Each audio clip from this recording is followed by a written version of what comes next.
نحمدہ و نصلی علی رسولہ الکریم اما بعد۔ سامعین محترم اور ناظرین محترم، جس طرح سے ہم نے آپ کو کھلی اجازت دے رکھی ہے کہ آپ ہمارے کومنٹس باکس کے اندر آ کر اپنے سوالات کر سکتے ہیں اور اس کا جواب آپ کو قرآن و حدیث کی روشنی سے تسلی بخش دیا جائے گا۔ بھائی اصغر شاہ صاحب ہیں، انہوں نے ایک سوال کیا ہے اور بہت اچھا سوال کیا ہے۔ وہ فرماتے ہیں کہ جرابوں پر مسح کرنا جائز ہے کہ نہیں ہے؟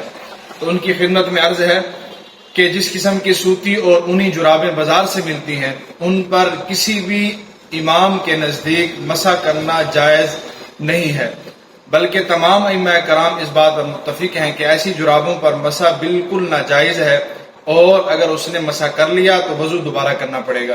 لیکن جو چمڑے کے موزے ہوتے ہیں ان پر بلا اتفاق تمام ائمہ کرام کے نزدیک مسح کرنا بالکل جائز ہے۔ سورۃ المائدہ کی آیت نمبر 6 جو کہ پچھلی ویڈیو کے اندر تلاوت کی گئی تھی، آپ اس کو بھی سماعت کر لیں۔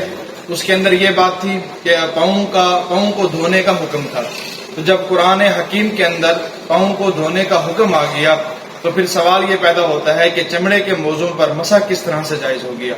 تو کیونکہ آپ صلی اللہ علیہ وسلم کے عمل سے اور صحابہ کرام کے عمل سے، بلکہ آپ صلی اللہ علیہ وسلم نے صحابہ کو بار بار ان موضوعوں پر مسح کرنے کا حکم دیا ہے۔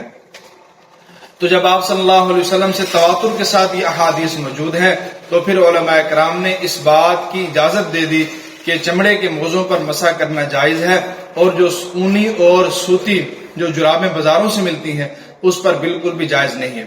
یہ خفین کا لفظ استعمال ہوتا ہے احادیث مبارکہ کے اندر، اور خف جو ہے وہ صرف چمڑے کو کہا جا سکتا ہے اور کپڑے کے لیے یہ خف استعمال نہیں ہوتا۔ اس وجہ سے فقہاء کرام فرماتے ہیں کہ چمڑے کے موضوع پر مسح کرنا جائز ہے اور عام جرابوں پر مسح کرنا بالکل بھی ناجائز ہے۔ اور تین باتیں آ گئی اس کے اندر۔ ایک تو ایسی جرابیں ہوتی ہیں کہ جو چمڑے کی ہوتی ہیں جن کو موزے کہا جاتا ہے، ان پر بلا اتفاق مسح کرنا جائز ہے، اور جو پتلی جرابیں بازار سے ملتی ہیں اونی اور سوتی، ان پر بلا اتفاق مسح کرنا جائز نہیں ہے۔ اور جو موٹی جرابیں ہوتی ہیں جن سے پانی نہیں چھن سکتا، اس کے اندر فقہاء کرام کا اختلاف ہے۔ حضرت مولانا مفتی تقی عثمانی دامت برکاتہم العالیہ فتاوی عثمانی کے اندر جلد اول کے اندر یہ فرماتے ہیں، آخر میں فرماتے ہیں کہ امت کے تمام مستند فقہاء مجتہدین کا اس بات پر اتفاق ہے کہ وہ باریک موزے جن سے پانی چھن جاتا ہو، یا وہ کسی چیز سے باندھے بغیر پنڈلی پر کھڑے نہ رہتے ہوں، یا ان میں 3 میل مسلسل چلنا ممکن نہ ہو، ان پر مسح جائز نہیں، اور نہ جوتوں پر مسح درست ہے۔